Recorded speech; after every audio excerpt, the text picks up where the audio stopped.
सुबह के 9 बज गए थे और आदित्य बहुत जल्दी कर रहा था अपने कॉलेज जाने की, क्योंकि आज उसे एडमिशन लेना था। आदित्य का कॉलेज मनाली से लगभग 30 या 35 किलोमीटर दूर था। मनाली की सुंदर हरी भरी वादियों और हरे जंगलों के बीच था कॉलेज। आज वहाँ बहुत भीड़ थी, लाइन पर लाइन लगी हुई थी, पर आदित्य बड़ी चैन की सांस लेते हुए बाहर आया, क्योंकि उसका एडमिशन हो गया था। फिर उसने सारा कॉलेज घूमा। सब कुछ आदित्य को बड़ा अच्छा लग रहा था, सिवाय एक चीज़ के। कॉलेज के पीछे एक विशाल अजीबोगरीब पेड़ के। फिर उसने इसे अनदेखा किया और चल दिया। एक हफ्ते बाद से उसकी बीएससी की क्लास शुरू होने वाली थी। आदित्य मनाली में अकेला रहता था। वो कुछ सामान अनपैक कर ही रहा था कि डोर बेल बजी। जी, आप कौन? आदित्य ने दरवाज़ा खोलते हुए कहा। मेरा नाम हिम है और ये आशी है। हम तुम्हारे क्लास में ही पढ़ते हैं। इधर से गुजर रहे थे तो सोचा तुमसे मिलते चले।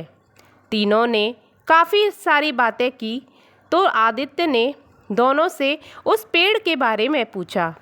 पेड़ का नाम सुनते ही हिम और आशी एक दूसरे को देखने लगे और उनके चेहरे पे डर उभर आया। वो आदित्य को घबराते हुए समझाने लगे कि वो कभी भी उसके पास न जाए। वो एक शापित पेड़ है। धीरे धीरे वो दोनों आदित्य के काफ़ी अच्छे दोस्त बन चुके थे। आदित्य रोज़ अपनी क्लास में पढ़ता और ध्यान से उस पेड़ को देखता, पर पास जाने की हिम्मत नहीं होती, क्योंकि वह बड़ा विचित्र और भयानक लगता था। और वैसे भी हिम और गांव वालों से वो काफ़ी बातें सुन चुका था कि इस पर किसी औरत की आत्मा रहती है। आदित्य वैसे तो बहुत मॉडर्न था, पर भूत प्रेत में उसका यकीन था। वो जानता था कि आखिर उसमें राज क्या है। कुछ दिनों बाद एक शाम वह उस पेड़ के पास गया और उसके चारों ओर देखने लगा। कुछ देर तब तक वहाँ कोई नहीं दिखाया तो उसने वहाँ कई आवाज़ें लगाई। कौन यहाँ रहता है इस पेड़ पर? अगर कोई रहता है तो वह सामने क्यों नहीं आता? फिर वह चुप हो गया और बोला, अरे कोई नहीं है, सब ऐसे ही कहानियाँ बनाई गई हैं। ये कहकर वो पेड़ के पास बैठ गया। बैठे बैठे न जाने कब उसकी आँख लग गई। उसे ऐसा लग रहा था जैसे कोई उसके पास आ रहा हो। धीरे धीरे, बहुत धीरे, और फिर अचानक एक औरत सामने आ गई। उसे देखकर ऐसा लग रहा था जैसे कोई आदिवासी हो, और उसकी वो खौफनाक और प्यासी आंखें ऐसी थीं जैसे सदियों से किसी की राह देख रही हो। आदित्य उसे देखकर बिल्कुल पत्थर की तरह हो गया, जिसकी सारा शरीर क्रियाएं बंद हो गई थीं। वो चाहकर भी आंखें नहीं खोल पा रहा था।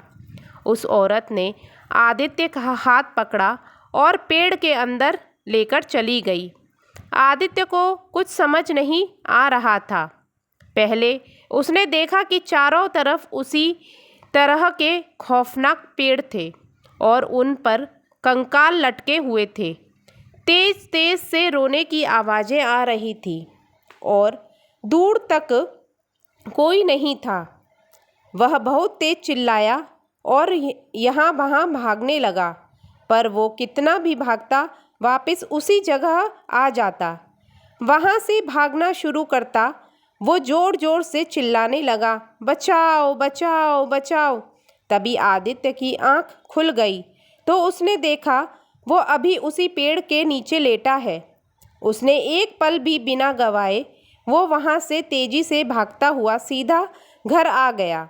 तभी हिम और आशी उसके यहाँ आए थे और बताते हैं, कॉलेज में दिवाली फंक्शन है रात में। आदित्य को परेशान देख दोनों उनका कारण पूछने लगे, पर आदित्य टाल जाता है। रात में सब मिलकर पार्टी में देर रात तक डांस करते रहे और पार्टी खत्म हुई रात के 1 बजे। सब चले गए। तीनों घर जा ही रहे थे कि तभी आदित्य ने अचानक वही पेड़ कुछ दूरी पर देखा। उसके पास वह औरत भी खड़ी थी। आदित्य चौंका और घबरा कर बोला, अरे ये पेड़ तो वहाँ था, ये यहाँ क्या कर रहा है? यह कैसे? फिर वह बोल न सका। हिम और आशी घबरा गए और बोले, क्या हुआ? कहाँ है पेड़? कौन सा पेड़? आदित्य ने फिर उधर देखा तो भौंचक्का रह गया। वह बोला, अरे वो पेड़ कहाँ गया? आदित्य का सिर चकरा गया और बेहोश हो गया। होश आने पर देखा तो रात के 3 बज चुके थे। हिम उसी के पास सो रहा था। आदित्य ने हिम को उठाया और सारी बात बताई। हिम ने उसे समझाया कि यार, वह पेड़ बहुत खतरनाक है, उसके बारे में मत सोच और सो जा। मैंने गांव वालों से बहुत डरावनी कहानियां सुनी हैं उसके बारे में। चल, मैं यही हूँ, तेरे पास सो रहा हूँ। फिर दोनों सो गए, लेकिन सपने में तो फिर वही आदित्य पेड़ के पास पहुँच गया, जहाँ वह औरत गहनों से लदी हुई खुशी से नाच रही थी। उसके चारों ओर खून ही खून था, जिसे वो बार बार अपने जिस्म पे लगाती। जैसे ही वह वहाँ पहुँचा, वो औरत बोली, चला जा यहाँ से, और ज़िंदगी से प्यार करता है तो इस पेड़ के पास मत आया कर और इसका राज ही रहने दे, वरना हा हा हा। और फिर वह गायब हो गई। फिर आदित्य की आँख खुल गई। उसने देखा कि हिम उसके पास नहीं है, तो वह और डरा। उसने सब जगह हिम को ढूंढा और आवाज़ भी दी, पर हिम का कोई जवाब नहीं मिला। अब वो समझ गया था कि वो औरत उसे नहीं छोड़ेगी। वह बहुत डर गया और उसने तेज़ी से दरवाज़ा बंद किया। तो भाइयों और बहनों, आज की कहानी आपको कैसी लगी मुझे कमेंट करके बताइएगा। और ये कहानी आपको आगे और जाननी है तो मुझे कमेंट करके बताइए, मैं दूसरा भाग भी लेकर आऊँ।